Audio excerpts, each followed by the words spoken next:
Let's make sure we're live everywhere. I'm live and Solve Business Mastermind, cutting edge, live, live, live, live, live, live, live. Okay, we are live everywhere. Hey, Dale. All right, hang on one second. We're going to hit the record button and we'll dive right in. This computer. Hey, this is Seth Greene from MarketDominationLLC.com and welcome. Let's move the mic. Welcome to this week's episode, first episode of Fix My Direct Mail and Open Office Hours. So if you are joining us on Zoom, you can jump in and ask questions live. If you are on Facebook, in any of this, or LinkedIn or YouTube or any of the 7 places I am right now, you can type in your question below this video and hopefully I will see it and answer it. We will dive right in and we will talk about, this is Fix My Direct Mail. And then 10 from 15 minutes now, we'll dive into Fix My Online Ads. All right, so first piece of direct mail I got. Look at this. Are you ready? So it looks like a handwritten font that looks really well done. It's got like skips in the ink. It's got a handwritten address on the top without a company name. It's got a live stamp. If you had made it slanted, that would have been a tiny bit off center. That would have been perfect. So perfect sneak up mail, even though it's larger than a regular envelope. I would still open this because it looks like a person sent it to me. It could be an invitation or something like that. Boo. Oh man. I was all excited to see what they sent. So there's a lift note. There's a post-it note with another handwritten font. Next decade may not be as great as the last for stocks. He spelled four wrong, F-O-U-R. We think MB whatever is a great solution. Please give me a call to discuss. It's the guy. It's a wholesaler selling me this mutual fund. Wants me to recommend it to my clients. And then here is a little blur. This isn't a letter. It's not personalized. It's just a little bullet about why you shouldn't chase the S&P 500 in the 2020s, or their theory on it. Hey, Richard, long time no talk. So, man, they get an A+ for the handwritten envelope and the live stamp. They get an A+ for having a Post-it note that has something spelled wrong. Like, I really buy that he wrote this. That was really well done. I give them like an F. I didn't ask that. There's no letter. There's no personalization on the inside other than the lift note. There's no introduction of who this guy is or what this fund company is or why I should even talk to them. Oh man. Hey, Courtney. Hope you're okay. How is the weather? Courtney's in Hurricane Alley, over in Puerto Rico. So they get an A+ on the delivery and an F for what's inside. So close. You guys were so awesome job on the first half. Is a postcard from our insurance agent and client, Tom Larson of 716 Insurance. It's got a testimonial on it. It's got, hey, if you've got a referral, we'll send you Paula's Donuts, Target gift card, or pizza. Then there's a easy party receipt. It's supposed to be a recipe, Tom. You got a typo. I'm not one to talk though about a sausage appetizer. And then there's a tip where a client asked, would my auto insurance be affected if my son or daughter got a DUI? And then there's a answer to that question. So this is really smart keep in touch strategy from Tom. He's got a testimonial on it, a recipe, and a tip of a question that a client called in with. So that's really smart. Not just the testimonial and the recipe, but it's also really smart because the tip of the client asked a question and he wrote down the answer and sent it out as a frequently asked question. That's smart. So if your clients are asking you the same questions over and over and over again, every time they ask you something, write down what your answer is and put that in a library where you send to people.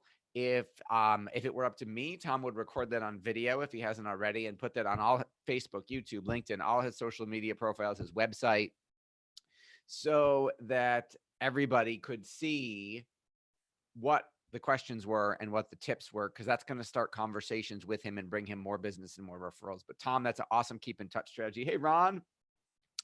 Looking forward to seeing it. Oh, and hey, Tom, there you are. Tom says, thanks. You are welcome. So I love the recipe. I love the testimonial and I love the tip. So I thought that's really well done. Full disclosure, we are clients of Tom's. Tom is client of ours. Tom is a mastermind member. I've known Tom for, God, like, what has it been? Like almost 15 years.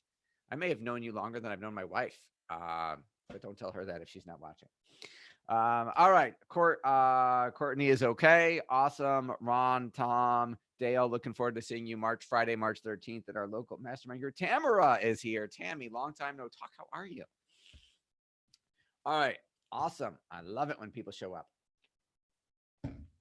All right. Then, so we got this from the wonderful folks at Spectrum, our cable and internet provider. Now, they did not try and sneak up on me. They used a window envelope, which is a dead giveaway that it's commercial mail. However, they did something very sneaky because we're Spectrum customers and they wrote important account information inside. So I opened it because I thought it was a bill. Maybe I forgot to pay something. Wasn't sure. So I open it and inside I find you should switch your cell phone service to Spectrum. So they got my attention because I already have an account with them and I thought it was yellow. So I thought it was like a past due invoice that I forgot to pay the cable bill. So on that respect, they did a good job. They got me to open it, even though it was obviously commercial mail. But then they made me an offer to switch to Spectrum for cell phone service, which I'm not going to do. They've got like 5 bullet points as to why you should do it. $14 a gigabyte, unlimited, $45 a line. Why not pick a company you already trust? But what it doesn't have is I should get some type of deal because I'm an existing customer and they should reference that. I would have referenced that. The pack is all blank. It was free real estate. You could have filled this all up and you could have added a couple more pieces of paper without increasing the postage. So when in doubt, I would go with long copy. I would always, you can never be too long. You can only be too boring. I get this question all the time. Does long copy or short copy pull better? If it's boring, then it's too long. If it's fascinating, people will read all of it, no matter, I mean, the book category that gets the most sales, physical books, not ebooks, physical bookstore books off the shelves and off Amazon, is teen fiction. And the millennials are all supposed to not read anymore, right? They're all supposed to be living on Instagram and Snapchat and on their phones. But yet teen fiction sells more physical book copies than any other category. So you cannot be too long. You can only be too boring. The longest sales letter I ever read was about 120 pages. And I bought the product that was $5,000 at the end of it. And I read every word. And I know how much I know that was the Dan Kennedy sales letter. And I know how much he sold of that product. So I know a lot of people read that sales letter and wrote that check. So, and read the whole thing. So if people aren't reading your copy, it's because it's boring and not relevant to them, not because it's too long. If it's fascinating, think about it. My wife in her book club with Tayton sitting right over there, over on the other side of my wall, just read The Nightingale by Kristen, whatever the heck her name is. That book was like 1,000 pages about France, Nazi-occupied France and the Holocaust and the sisters and what they went through. And my wife read it. Her book club read it. I read it. Every word. So if she can fascinate you, you can fascinate your customers. Okay. Tom says, do you think the recipe will make them keep the card around longer?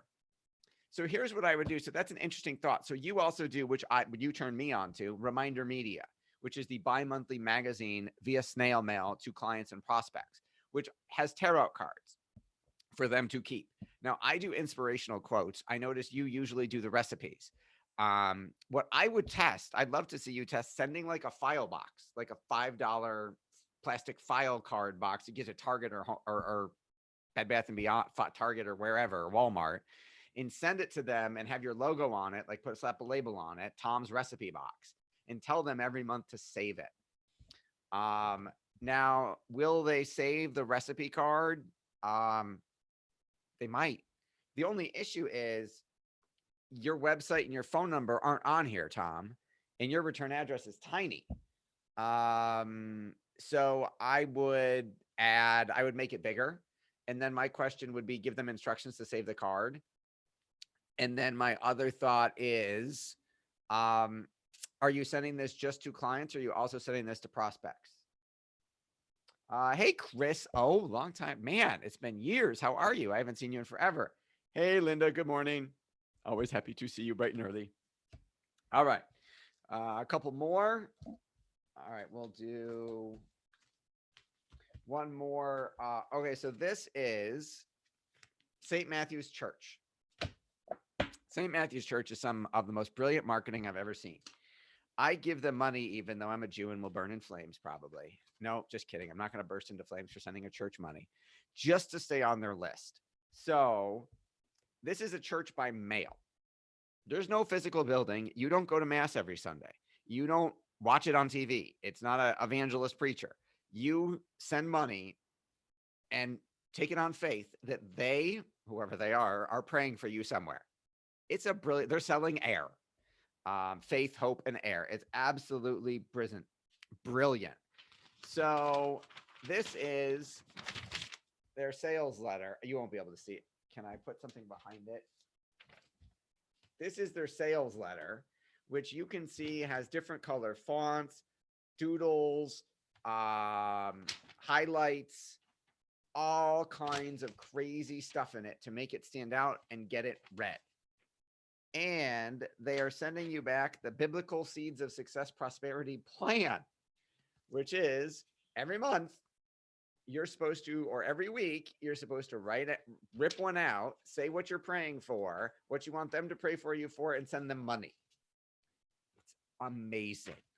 They are printing money. I wish I had a church. They're doing millions and millions and millions of dollars, all via direct mail, with people sending in money and just saying, pray for me. So listen, if any of you watching want me to pray to you, send me a check to Market Domination LLC at 5888 Main Street, Williamsville, New York, 14221, and I will pray for you. I didn't send you a brilliant sales letter. That was so they have a much better pitch than I do. But if they can get people to send them money for nothing, come on, you can do a better job marketing. Tom says his first test was to clients only. Okay, awesome. I love it as a warm fuzzy strategy. I would send it to prospect. You've got a prospect list, right? Unconverted leads, people who called in, got a quote, didn't buy, people you met. I would use it to drip on them too. All right. That is our episode of Fix My Direct Mail.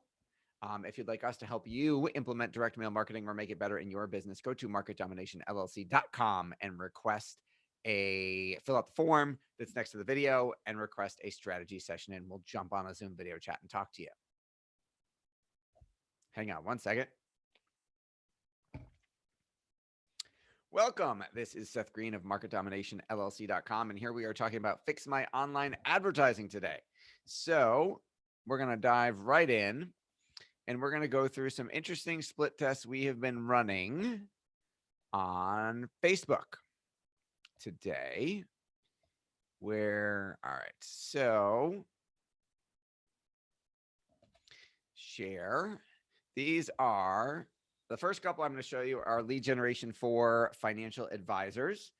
Wait, hang on a second. Devin Hertz, long time no talk. How are you, man? Everybody's showing up today. Hey, Colton, thanks so much for joining us. Tamara, you made some pretty postcards related to Florida, and people like those. Awesome. I love it. If you would be so kind is to send in your direct mail like Tom did, you get entered to win a free vacation. We will send you to Orlando or Las Vegas, 3 nights, 4 days. You have to get there. You have to get yourself there. You have to eat. You have to go to the theme parks, whatever you're going to do. We'll pay for your hotel. So Tom, have you already won? I don't even remember. You're only supposed to win. You can only win once a year. That's the deal we have with our hotel resort company. All right, so let's look at some financial advisor, some lead gen. So you will see that this campaign has 30 leads at $18.19. We're going to go. That is the current control. It is running through our stock market rescue, our Linda Thomas our baby boomer blogger fan page. That is what the ads look like. Got a guy selling his Rolls Royce for $100 during the Great Depression. Hope Devin says, just happened to see you live, checked in. Hope all is going great. It is. We should catch up. It's been a while. Tom says no. No to what? Have you won before? Oh, is that what you're saying? No, you have not won the trip before. Okay. So that is test one. That's our control, which means it's the baseline we try and beat. So it's got 30 leads for $18.19. Now we tweaked the copy a couple weeks ago in an attempt to beat our control. It's been running half as long. We've got 10 leads at $10.24. So our cost per lead has dropped like 70, 60%, a lot of percent, $8 a lead. So we went to the same audience, but let me show you, we tested, the original copy was all about leading stock market economic and stock market experts are predicting the coming crash of the stock market. And this is just the ad. I'm not here giving you financial advice. We changed the copy to be personal, coming from Linda. So now it says, my late husband found a way to protect our nest egg from stock market crashes. Read what he did for us here. So now it's like she's actually writing a post as opposed to quoting other people. We use the same image in the same target market. We changed the copy and we went from $18 a lead down to $10 a lead. And once we run this, so if I swap this out and make this month, the original ad got 11 leads at $22. The new ad has 10 leads at $10, like less than half the cost. So we're going to go for the next couple of days till the end of the month, and then we'll pause the old ads and keep the new ones running. Now, we also just started a test where we took the new ad with the new copy and are only running it to women because she's a woman. So right now we haven't had it running long enough. We've only spent $50 and we've gotten one lead. So our cost per lead is way too high. We have to run it for a little while to see if that number drops. And if not, then perhaps, even though she's a woman, maybe women aren't our target market because they aren't resonating with the ad as much when we send it to individual directly to women, as opposed to when we send it to both men and women. So that is our test for Kevin. Now we're using the same campaign. This is Roy. Roy is also a financial advisor, again, running the same campaign. We have campaign 1, 12 leads at $30. Campaign 2, 17 leads at $24. So campaign 1 will get paused. Now campaign 3, we are running it. We're at $23. It hasn't been running as long. We've only gotten 5 leads. It's been running less than a week, but we split it up into a whole bunch of different things so that we could see which one was performing better. Then if we go into Linda, again, running the same campaign, she's also running a traffic campaign as opposed to a lead form campaign.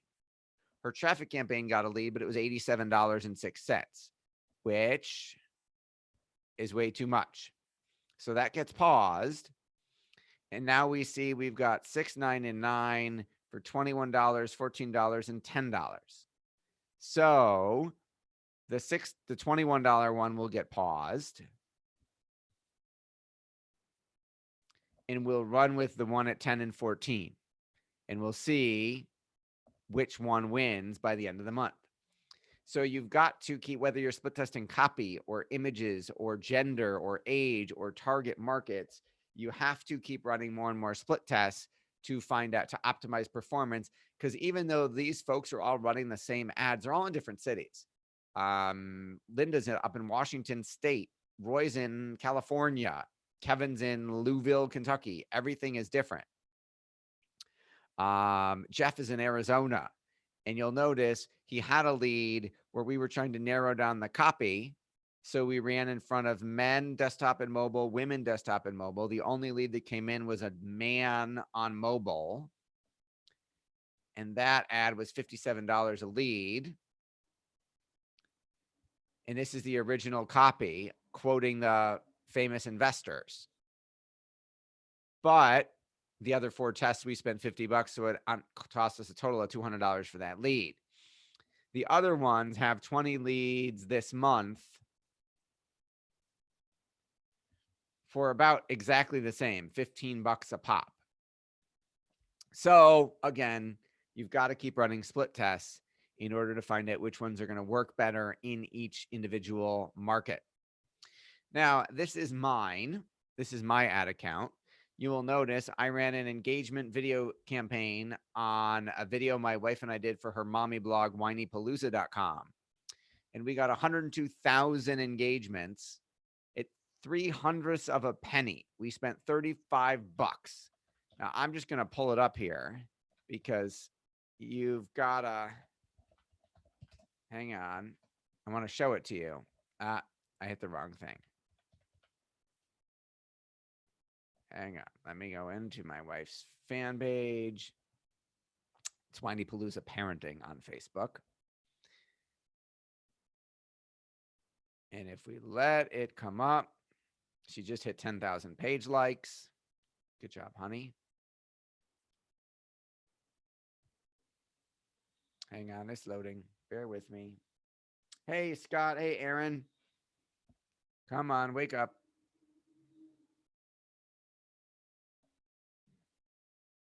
It's coming. Stay with me here.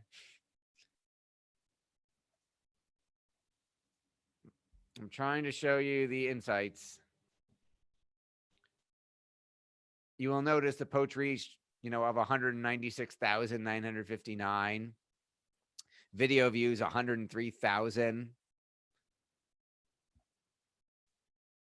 So if I scroll down, we're getting there. It's still loading, but you can see it.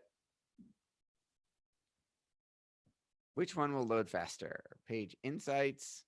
Here you go. Whiny Blues on Valentine's Day. 168,000 reach. 3,200. We've got likes, comments, shares. There we go. 168,000 people reached, 4,304 engagements, 85 comments, 103,000 video views, 85 comments. Absolutely awesome. So now we have this awesome audience of 103,000 people who watched it, who watched parts of it that we can, I'm pausing you, honey, that we can retarget. You know what? We're going to do it. We're going to create a campaign right now. Are you ready? Here's what we're going to do.